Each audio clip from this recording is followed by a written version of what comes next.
Speaking on January 12th, 2024. When an Anglo-Saxon says, fuck you, it means they are willing to fight to the death. I don't use this word often because I only use it when I mean it. And this is a fuck you moment. Let me explain what's going on. Now, I noticed that there was a Jewish white hat operation, and they revealed a network of tunnels under the headquarters of Chabad, the satanic cult pretending to be Jewish, headquarters in New York. Inside these tunnels, they found plenty of evidence of child torture and human sacrifice. Blood-stained rags, child seats with restraints, blood-stained mattresses, etc., etc. Okay? Now, the evidence is overwhelming that this was a place where human sacrifice was taking place. We know that 40,000 children go missing every year in the United States.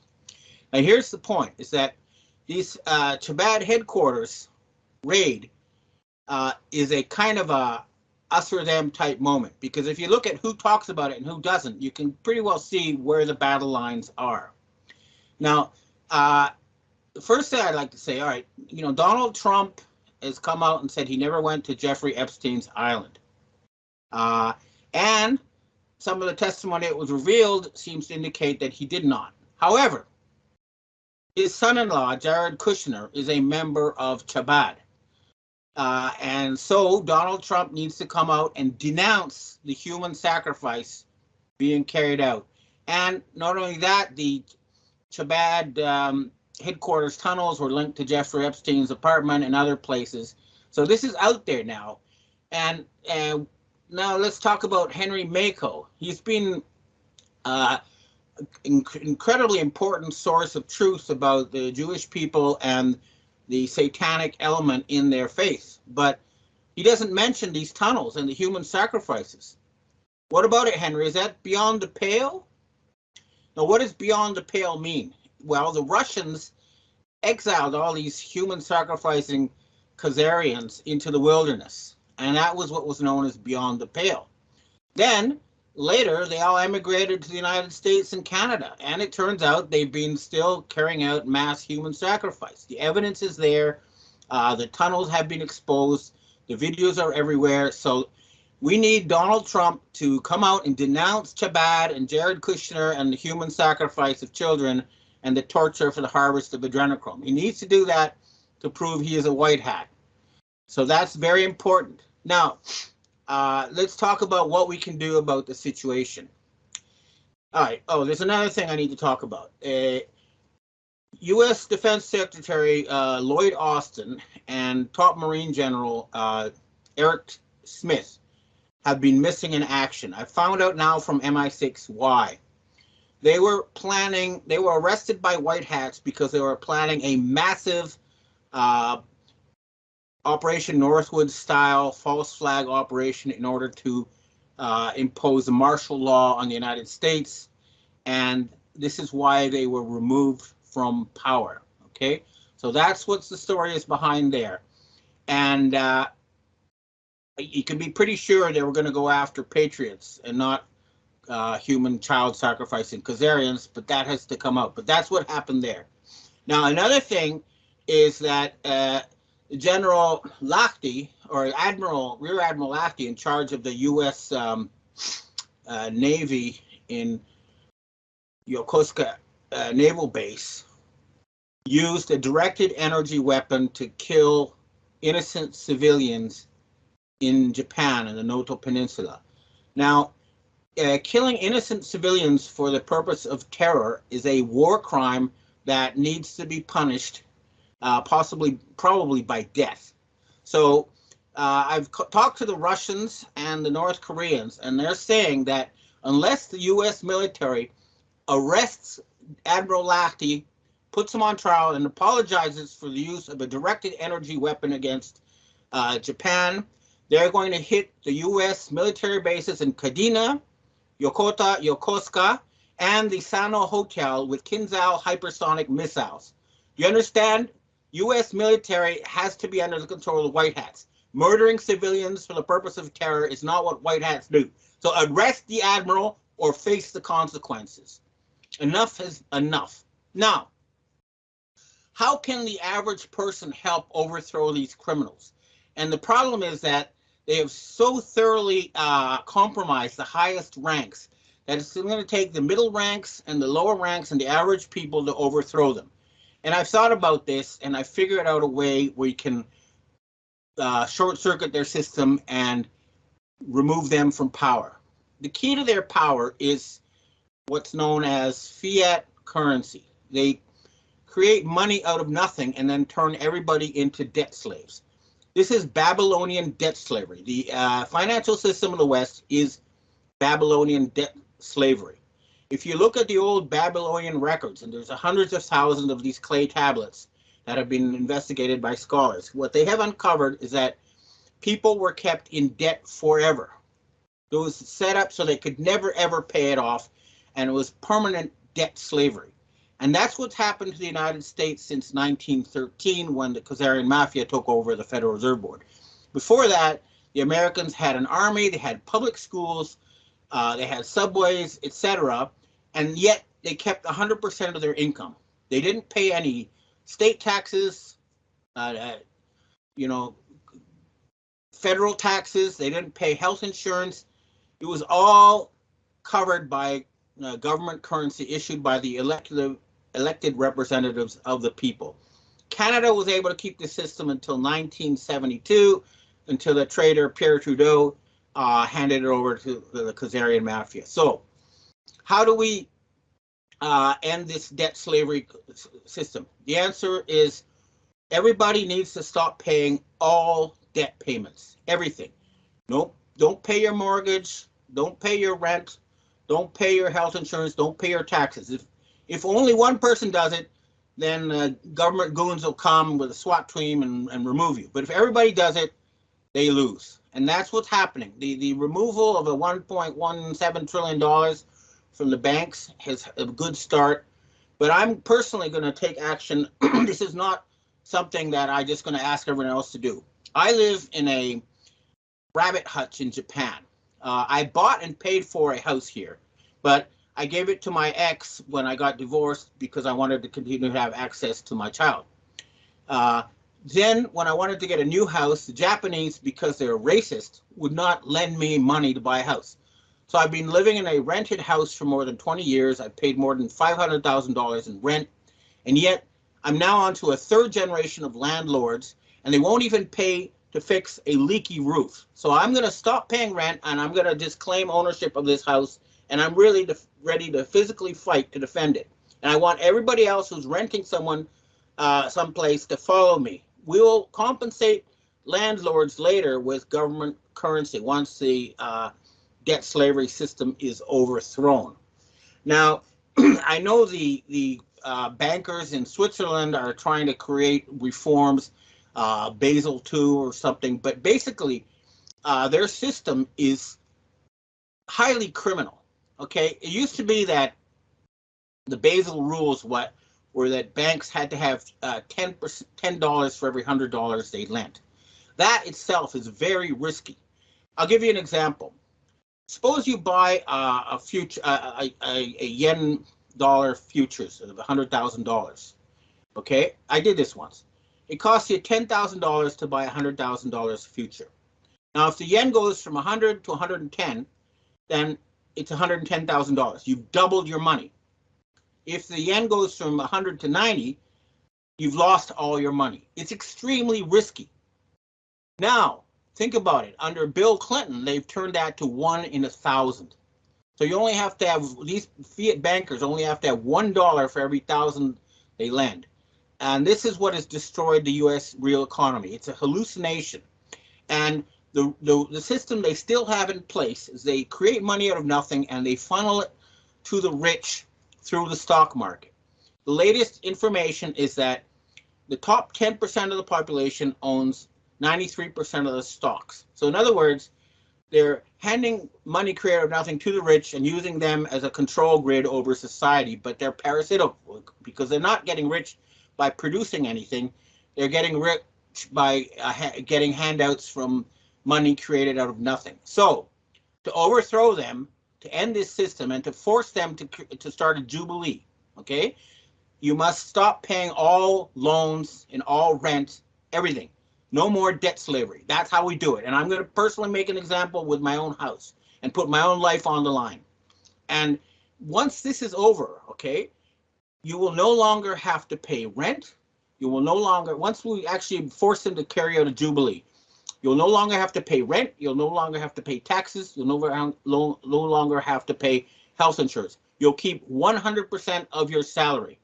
Now, the other thing I'd like to recommend to homeless people who have been rendered homeless by these criminal financial policies is to find an abandoned house and move in, and we'll give you the right ownership rights to that when the Jubilee takes place. Now, another thing I forgot to mention is that Argentine President Javier Milei, the first thing he did when he got elected was to visit Chabad headquarters in New York. This is where they found the tunnels, okay? And they have a ritual bath there. So what is this ritual bath for? After you torture and sacrifice, torture to death a child, and you have an orgasm during the process, you then have a ritual bath to purify yourself. And apparently this is what he did, because that's what you do when you visit Chabad headquarters, according to high-level Jewish white hat sources, okay? So the Jewish people, if they don't want to face a pogrom, they need to renounce the human sacrifices hiding in their midst. This is mainly Chabad, but anyone else, they need to be exposed now, and we need to end this once and for all. And I know that the Khazarian mafia bought 1,000 miles of coastline in Patagonia, and they think they're going to be able to escape there. There's nowhere on this planet they'll be able to escape. Not Argentina, not their underground bases in Antarctica, nowhere. This has to end. The practice of mass sacrifice of children and debt slavery is going to be ended. And there's a lot I cannot talk about, but we are on the warpath. This has to end, and it has to be, and Donald Trump, everyone hopes that he's going to do it. He needs to, the real one, who's supposedly in the underground base in Mount Cheyenne, he needs to come out and denounce Chabad and denounce human sacrifice to prove that he is a white hat. Well, that's what I have to say for myself today. Now I'd like to answer questions from readers and viewers. Hi, Ben. We have our first question for today. I have a question about the COVID clot shot. We're hearing that millions who took the jab will die per a Pfizer whistleblower. Is there any veracity to this? In our home, we aren't jabbed, but many in our extended families are. We're very concerned about this possibility. The best information I have is that approximately 5% of the vaccines were toxic. The main mechanism they used is to cause your heart muscles to create spike proteins, which then provoked an immune system attack on your heart. That's why so many people are dying of heart failure. But most people got saline injections. So I don't think the majority of people will die, but enough people have been killed that everybody involved in Pfizer and vaccinations who knew about this, we're not talking about innocent doctors who thought they were saving lives. We're talking about the ringleaders. They will have to be arrested and charged with war crimes. But no, everybody is not going to die. And one more thing is, once the White Hats take over, we'll force the pharmaceutical companies to, cure the people they've damaged. And I know they have the ability to do that. Next question. Hi, Ben. You say a lot of conflicting things about Donald Trump. At the end of the day, do you believe that he is a white hat patriot doing the best for the American people, or the contrary?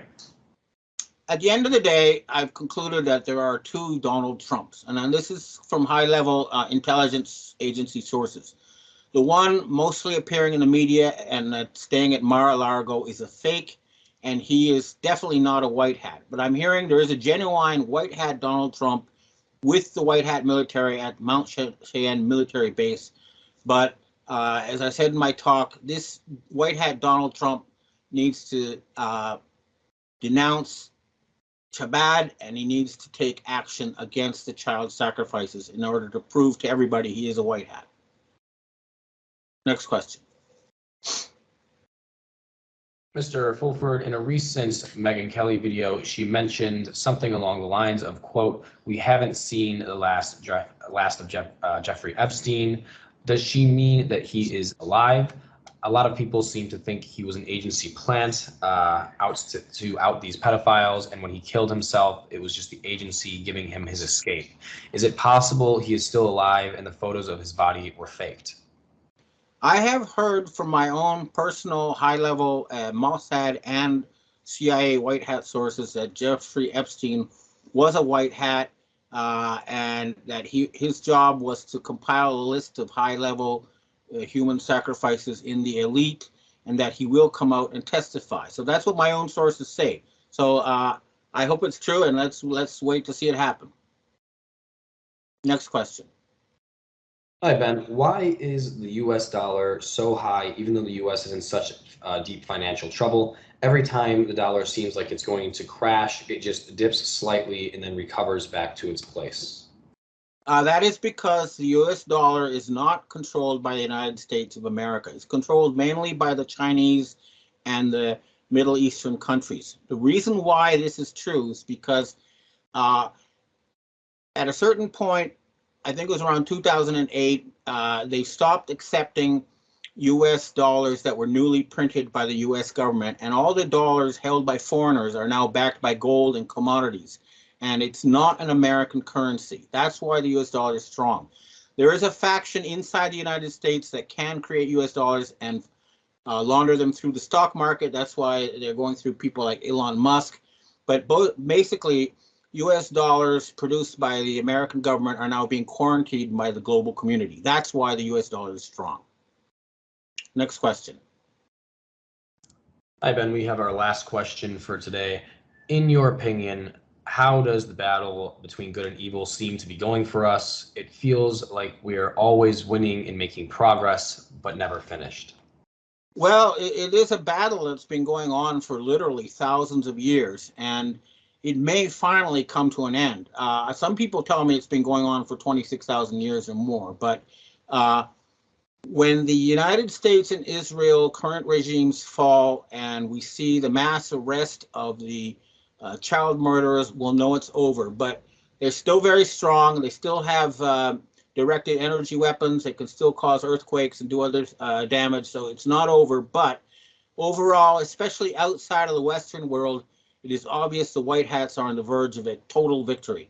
And we'll keep fighting until the Western people are liberated from the Khazarian mafia. And that day is coming soon. Sorry, there was one thing I forgot to mention in my talk, which is that in my weekly report, I talked about some kind of mega false flag event or terror event. That may have been the one that was planned for March 3rd by Lloyd Austin. And now that he's been arrested, it has been prevented. So hopefully that has been prevented, but stay alert, folks.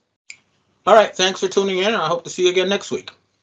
Back to DOGE just for a second. Earlier, the subcommittee headed by Chairman Marjorie Taylor Greene, her and her staff discovered $2.7 trillion in improper payments to Medicare, Medicaid, overseas, to people who should not have gotten it. Some in this room might have missed that press conference. Can you elaborate on what the president is thinking at this point? Well, again, that's another example. There's a very long list of the fraud, waste, and abuse that DOGE is identifying on a daily basis. Elon Musk also talked about yesterday about Social Security payments that are going out the door for people who are no longer with us. Unfortunately, I would say that is certainly fraud. There's also a lot of contracts they've identified that, just as a hypothetical example, are $1 million, but only 500,000 went out the door. So where's the rest of that cash? And so that's the thing. Those are the things that DOGE is working on every single day. And I would just remind everybody in this room, this is what President Trump campaigned on doing. He's delivering on a promise that 70.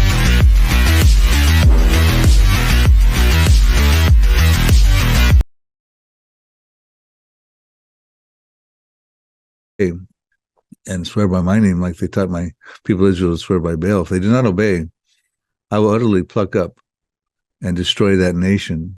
They're all listed in this prophecy written 3,000 years ago by the prophet Asaph. Asaph was a worship leader for King David, but we're also told he was a seer or prophet.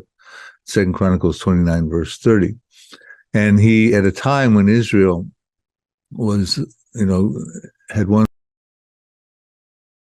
as he's going to, the Arab peoples had, over the diaspora, had gone into the promised land of Israel. It was called Palestine in 135 AD. It was renamed Palestine. Never was really a country. It was always loosely defined borders, depending on whoever controlled the area. But it was called Palestine, and then in 1948, it became Israel. And so he was saying, I'm going to pluck out the evil neighbors from what is now going to be called Israel, put them back into their ancient homelands.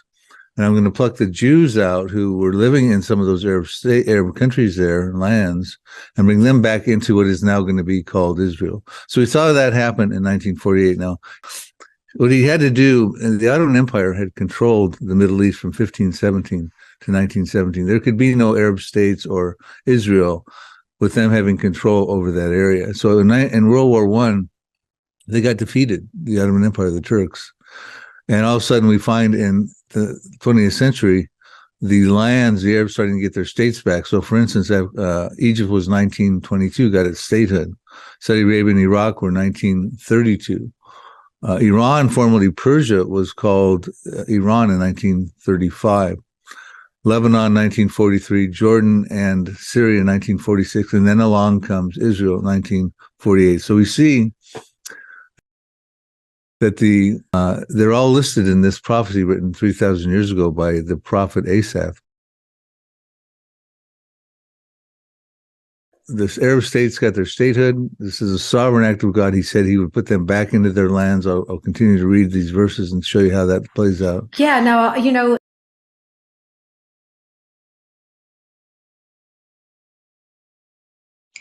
All right, thanks for tuning in, and I hope to see you again next week.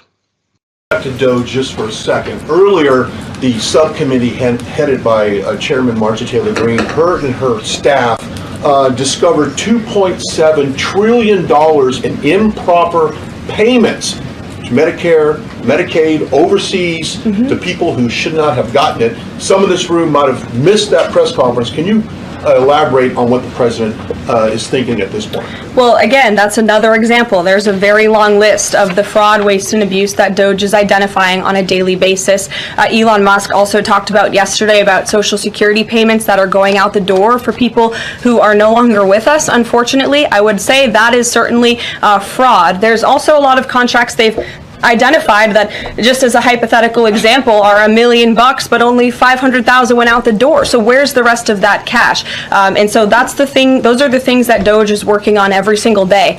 And I would just remind everybody in this room, this is what President Trump campaigned on doing. He's delivering on a promise that 70